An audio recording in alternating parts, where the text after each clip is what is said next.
ready to bring up the next comedian up on stage. This is one of my homeboys, my aces, man. This brother here has been in the game as long as me. This brother's from Washington, D.C.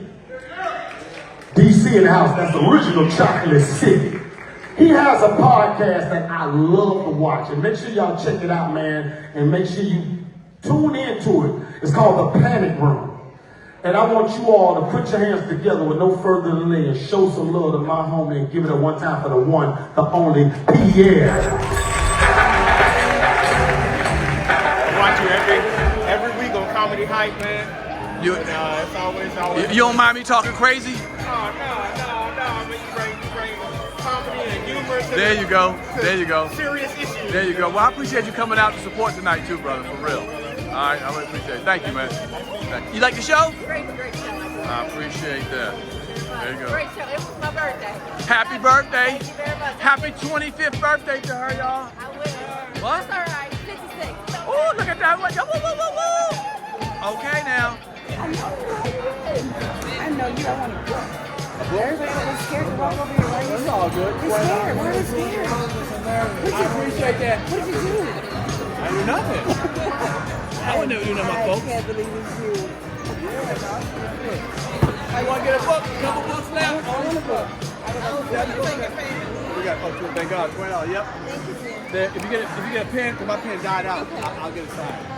Yeah, good. Let's go in there. Yeah. How y'all doing? I'm right, man. That's what I'm talking about. Okay, we got a little spread here. We got a little something, man. That's all I need.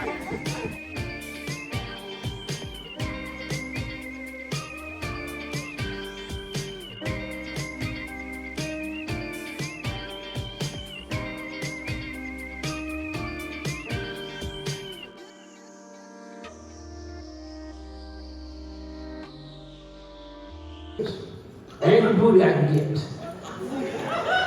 Because when they mad, it's work. The women be mad at you, but if they still ain't on the thing, that's still fucked. You know what I'm saying? They just pull half the ass out and do that. Fuck. And I ain't your ass. You ain't shit. I'm about to come.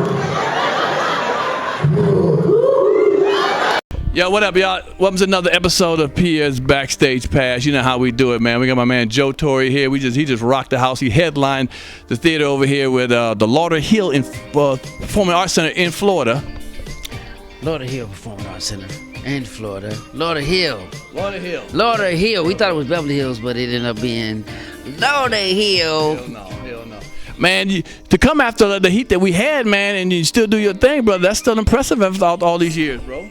Oh, what you talking about? The comedian, man. Come on, we was bringing it. Nigga, I brought it, nigga. I was trying to tear the house down. Shit, you came out and did your shit.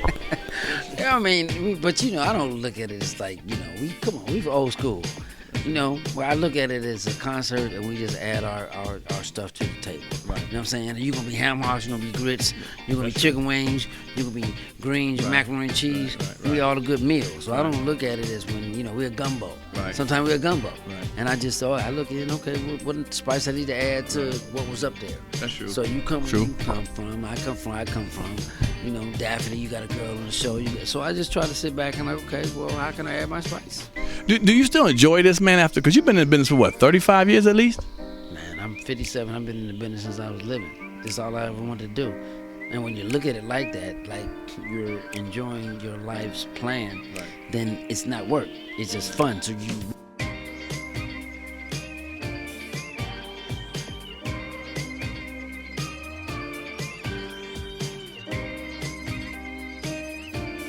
We got my girl Daphnique Springs, who just ripped the show up at the theater. So I'm excited about having her. What's up, young lady? What's up? Do I hold this or? Well, we go back. Okay. You know what I mean? No, it's all good. First of all, congratulations. I haven't seen you do stand-up in a long time. Oh, for real? How long? 5 years, maybe. Oh, for real? Yeah. I don't know why I feel like you've never seen me do stand-up. I have seen you. I have seen you do stand-up. No, I've seen you around L.A. I seen you stand around, but not like on a major show. You know what I'm saying? Yeah, this was a big show, theater show. Yeah. Do you get nervous from doing big shows? Because I still get nervous. I get a little, I would say you get a little uneasy until you get your first laugh. And then after that, it's like, okay, cool, they laughing. But sometimes that nervousness might not go away if you don't hurry up and get a laugh soon. You be like, oh shit, I start sweating, actually. Well, here's the thing I tell people. People ask me, I don't get nervous. I mean, I get nervous, I don't get scared. Yeah. And I equate to this, it's gonna sound crazy. It's like having sex with a young lady for the first time. You ain't scared, you might be a little nervous, you know what I'm saying? You know what I'm saying? I ain't never had sex with a woman for the first time, but I get the feeling. You know what I mean? Sometimes I get a little nervous and I'll be like, if I have sex with him, is he gonna give me some money? No, I'm just joking. Hell no. All right, so let me ask you, because you really came up during the social media era. Would you agree with that? When I first started, right. No, I started in October 2010, so a lot of people don't know that. So around like 2012 is when Vine came out. So I'd already been doing stand-up. I did Vine for maybe like a few months, and I was like, this internet stuff isn't going anywhere. And then after that, I just quit cold turkey. I didn't pick up and start doing videos again until July 2017. So I had already been doing stand-up for 7 years once I really emerged into like the social media era. Really? So I didn't know that. So you did stand up for 7 years before we started hearing about you on social media or whatever, creeping up. Absolutely. And you're from, where are you from? I'm actually from right here, South Florida, which I'm from Palm Beach County. We're in Broward County right now, which is Fort Lauderdale area, Lauderhill. But I'm from Palm Beach County, so maybe about an hour north of where we are. I know you live in LA, so did you start? Actually, I don't. No, child, I moved. When'd you move? Okay, don't be trying to dox my little information. Okay. But no, I'm right outside of New York. Really? Yeah, I work in the clubs out there all the time. And okay. I got to unpack this a little bit. Just because you were so successful in LA, I thought, enough to stay there. Maybe you didn't like the people. I don't know. We'll get to that for a second. Right. So my thing is, did you start doing comedy in Florida first and then come to LA, or you went to LA to be an actress or whatever the case may be? Yeah, I started actually in Los Angeles, which a lot of people say is really hard. Mm-hmm. But I found my community out there, and it was actually really nice for me to do. Yeah. So I started there. I thought it would be a good opportunity. I moved out there to get in the industry, and then I moved there Christmas Day 2009. I started doing stand-up October 2010. Because I didn't know the pandemic was coming. I thought I still had 4 days outside to reject 4 men. You said something and stuck with me. You was like, yo, you're gonna regret this. And I was like, regret? I think about that man every single night. So we had to get to another room. We got kicked out of the other room, but it's all good. Yeah, they packed us up. You hear me? We got to go. You got to go. But that's all right. I said nope. I got to finish the interview, so we got you here. So yeah, I was saying that. This was a Tubi moment, movie moment, right? Was it? Yeah. I love it. Continuity change. So you were saying that you had moved to LA to become an actress, and then you got into comedy about a year later, maybe. Was that what we were talking about? Yeah. And did one help the other more? I was trying to say right now, I feel like my acting career is starting to really, I think this is going to be a good foundation year for me. And then next year, it'll keep progressing. But yeah, it's been a long struggle. I know that's right. Acting is it's hard to get these jobs because you're going against so many people already in the system. You know, so funny, when I first moved to California, early 90s, I saw a breakdown of a character. They're like light skin, curly hair, tall, comedic, funny, brown skin, handsome, whatever it was. I was like, that's me. And I walk in the room and see like 9 me's and shit. Like, oh shit. Yeah, absolutely. And you know what? It's crazy because sometimes I get a lot of auditions where it has no ethnicity. Oh. And when it's just all race open, it's like you competing against 9 yous, 10 of them, 10 of those, 5 of those over there. It's like a lot of people now in the bucket. I never thought about that, but do you think they really mean that when they say non-ethnicity, or they really they gotta say it now because they're trying to be nice? Because if you notice, a lot of commercials now have black and white couples. I've never seen that before. Is that really a thing, or do you think it's just something they want to do to make it say, well, we did ask everybody, but you knew who you wanted? Yeah, I feel like the world is changing. Okay. So just like you mentioned that your mother was German, right, and your father is black. So it's like I think television really geared towards including everyone. You know what I mean? Because some people get mad because they'll see same-sex couples and stuff like that. You're like, what's going on? But it represents the world, right? We all know a same-sex couple, so nobody should have inclusion. So yeah, I think television is really now moving towards including a lot of people and really real situations that we see in real life. Right. You know what? I don't want to get too heavy, but I fight for that all the time. Like it's you know. I just want everyone to get a chance to do something.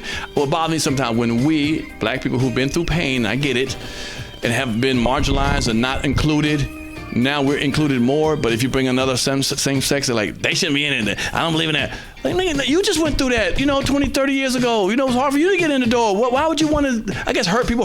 Is that what you're saying? Yeah, I would agree with you on that, but a lot of black Americans, we say that because our ancestors spent 400 years of free labor. So we feel like we should just get a lot of stuff. Right, sure. You know what I mean? And we just hate to see another inclusion of people get what we feel like we still haven't gotten fully what we deserve, like reparations and stuff like that. So I think that's really the mentality. Right. It's not the mentality more so of like, oh, you guys are a same-sex couple, you shouldn't be represented. It's like, hold on, don't pass us in the race of oppression. Right, don't pass us in the oppression Olympics, okay? Yeah, that's real. Yeah. I feel you on that. When you put it that way, like, don't let all the roles go to the trans, to teach LGBTQ. Like, hold up, we still I grandma pick cotton. Right. You know what I mean? I'm like, hey, did your grandma pick cotton? Right. You know what I mean? Well, being that you're a little outspoken like that, do you do that on stage too? I didn't really hear that portion of it.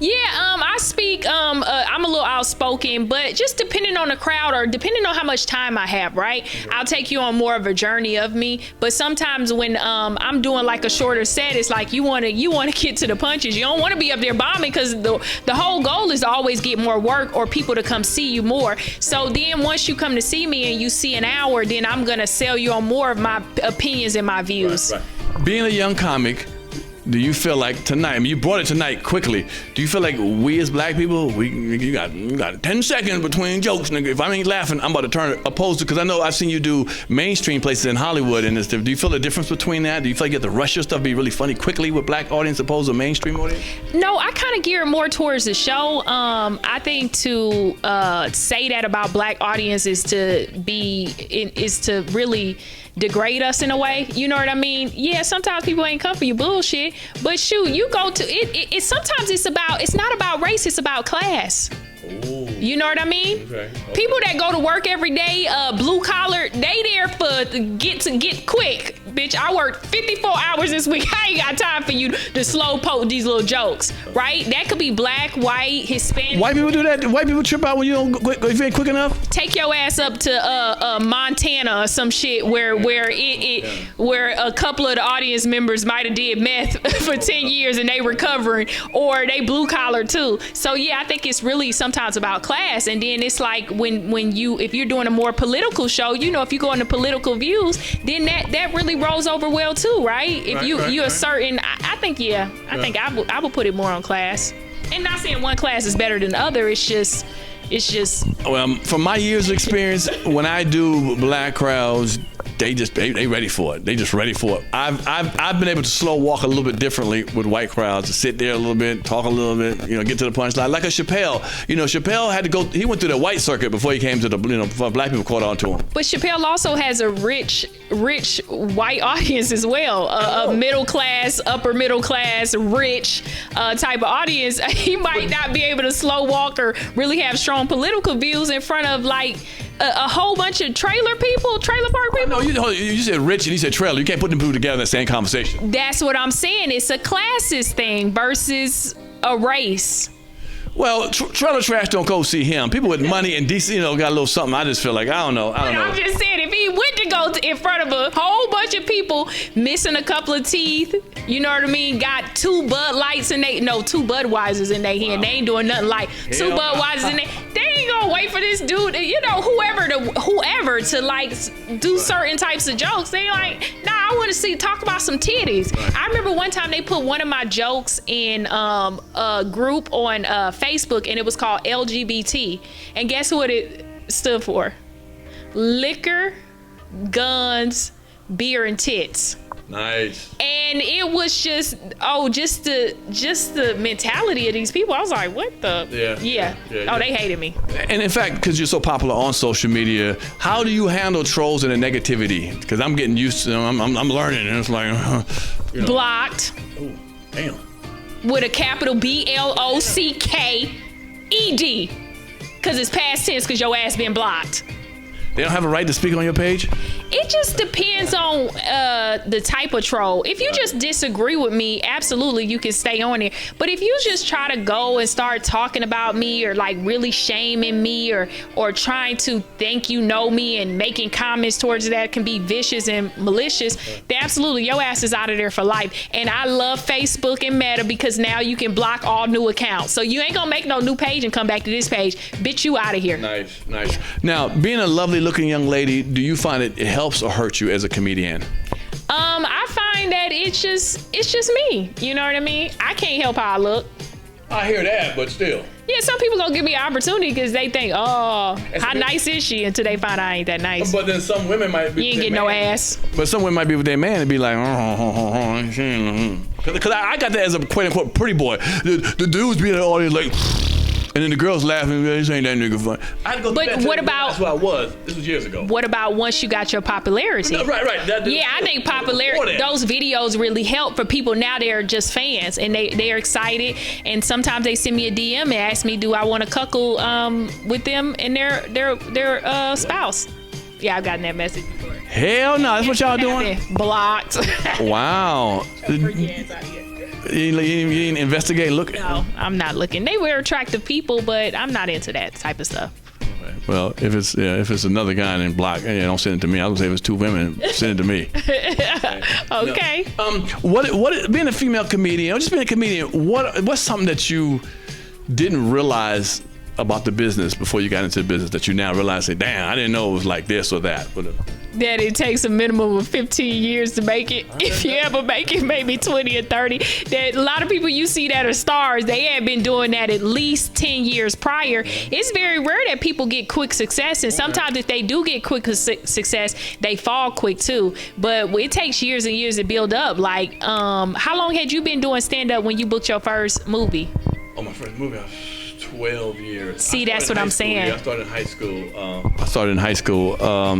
But you know what? I'll tell you something that's stranger for me recently. In the last 4 or 5 years, I feel like I just got my voice. And when I say my voice, I mean I'm not afraid to talk about anything. Yeah. It is what it is. I used to be like, don't go there. Now I got my voice to say whatever I want to say on stage. It is what it is. Fuck it. If you don't like, because I watch other comics who didn't have a rocking set, like Chappelle. I love Chappelle, but he ain't funny, like falling off the chair all the time. But you want to hear what he had to say. You know what I'm saying? Eddie Griffin, Cat Williams, you want to hear what they have to say. Forever. Right. And have you ever noticed that a lot of people you see, this is just an observation, sometimes when people who have specials, some people like, nah, they ain't giving me a special, the industry don't mess with me. But sometimes it's because they don't have a strong point of view. They're doing jokes of, have you ever? I call it, have you ever? It's just like, it's no point of view. It's nothing. People will ride or die with you from a point of view, or just, you know what I mean? Or a really strong stance of like, who are you? What do you represent? Do you represent, like Kevin Hart, his family? You know what I mean? So everybody got a family, so everybody could relate to the family type of stuff, especially the different dynamics of a family. You know what I mean? Right. Dave is really strong on his political views and saying what no one else is gonna say, but you may be thinking. So then that's a strong. And Cat is the same thing. He's gonna take hot topics and he gonna switch it. You're gonna be like, whoa, that's a point of view I can stand by. And I saw that in you tonight too. Oh, well, thank you. I've been around long enough. But no, I finally got to that point where it's like, you know what? And I wish, like you said, and I love that you said it too, we both did like a 20-minute set, but we normally do an hour, and it's a different feel. You know, it's a different feel. I felt like, I feel like I cheated him a little bit just because I got more to say. Just I cut shit halfway off and shit. You ever do that too? But you'll be surprised because so many people have saw me on other tours and stuff doing a short set, and then when you do your hour, they be like, oh, I saw you at such and such, and then because they wanted more. Right. So I feel like you left them with wanting more. Sure. Yeah. Sure. What is it? Give me a misconception of you think people have of you. They watch you on YouTube, or they watch you on YouTube, they watch you on other stuff. What's the misconception you think people think of you, or you are this way, but you're really not in real life? Crazy. I mean, I can be, I mind my business. If most people know me, I'm just minding my business. I don't really get involved in a lot of drama. And I ain't never gonna pull no gun on no man or nothing like that, or be crazy or whatever. If you like me, you like me. If you don't, you don't. Have a great life, sir. Right. Well, I appreciate that you let me do a skit with you, because I knew you were much popular on the skit thing that I did. I got a lot of views. A skit we did together real quick about me farting in the car or whatever, and then I did your thing real quick. I'm one of the ones that love to get down with the youngsters. I'm not one of the kind of OGs that's mad about the stuff. Hey man, if my generation had the same opportunities you guys had, we'd use the same shit. You know what I'm saying? We just lazier now and tired, don't want to do it, and so we complain about it. Well, not me, but they complain about it. And it's like, yo, we had Def Jam at the time. You know what I'm saying? I think it's also people not wanting to fail. That's a big thing. It's trying something new, and failing is a real thing. And I think people just don't want to. They already see themselves as a certain way. Their fans see them as a certain way. They don't want to get out there, and they don't want to fail. But a lot of them have to realize they'll have more success than failure. But that's what I love about you. And you don't know how much a pleasure it is for me to be like, oh my God, because especially when you grow up and you see people in movies and stuff like that, and then you like, oh shit, this still is so real to me, because I get to work and be around people that I was just like, oh my God, I literally watched them on television, and then I'm here with them in person. So it's beautiful to be here with you. No, well, I really appreciated that. You did your thing tonight, man. If you ever see her on tour, if you hear she's coming to tour, go and see her, man. She's very funny. No, you were very funny. You rocked the house. I hadn't seen you, like I said, for some years, and I saw you around town, LA, but never like on a stage like this. And you did your damn thing, and I'm proud of you, man. I could just really. Now you're in New York, and I guess it's because like I moved to DC, because I feel like I don't need Hollywood like I thought I needed them back in the days, because now you can do stuff yourself. I was in Hollywood. I went back to Hollywood for 2 years, and I did 4 self-tapes. And I was like, fuck, I don't need to be here for this. It's self-tape when you tape yourself on a video and you send it in. You could be anywhere. You could be anywhere doing that. Was that one of the reasons why you left, or what was it? Just the expensiveness of it, and what? Oh no, actually my rent is more expensive there than in LA. Actually, I would say it's just I wanted to do stand-up every single night that I was in town, and New York provides that, because in LA I felt like I wasn't growing as a comedian, because I was only getting 3 or 4 sets a week, and I was considered like popping.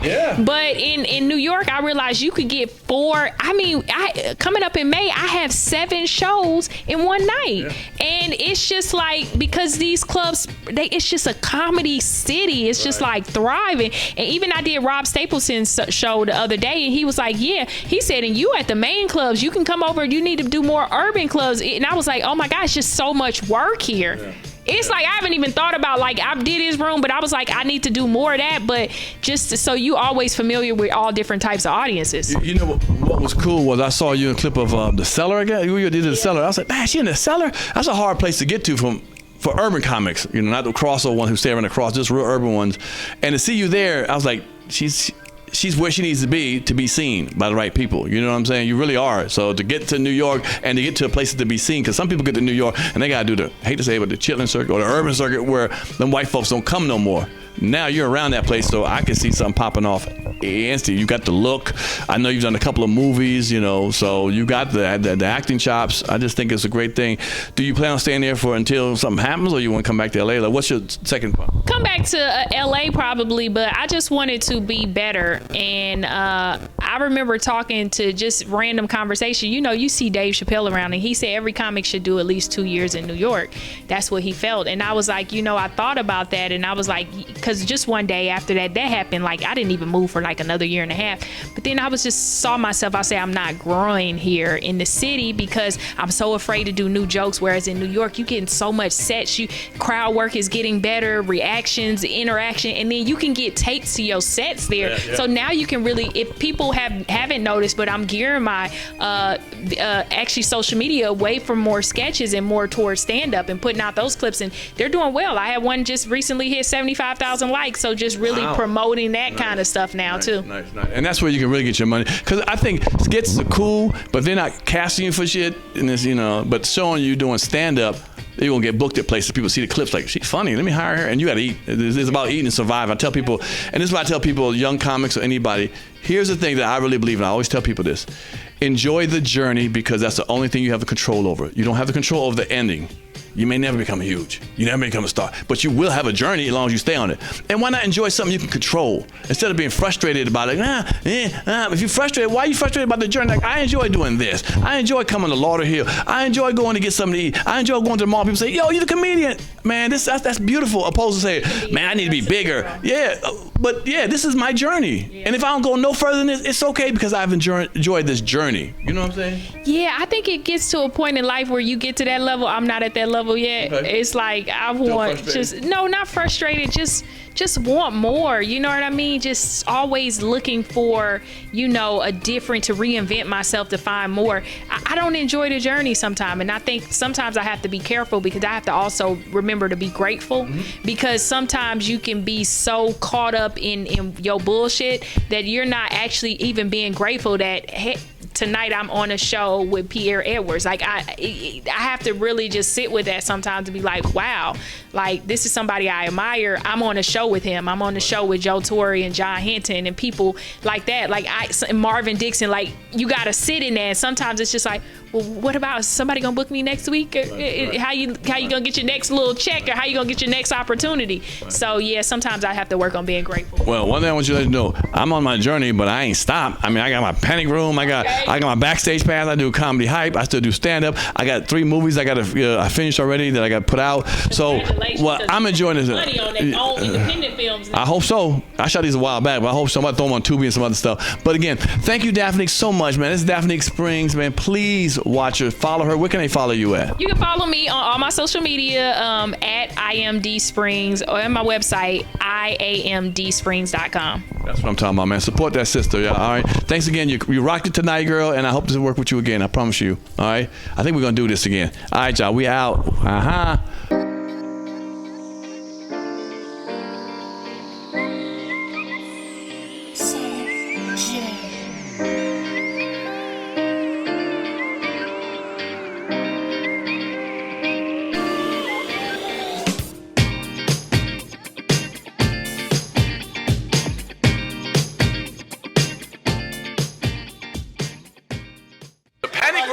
The panic room. And with Pierre.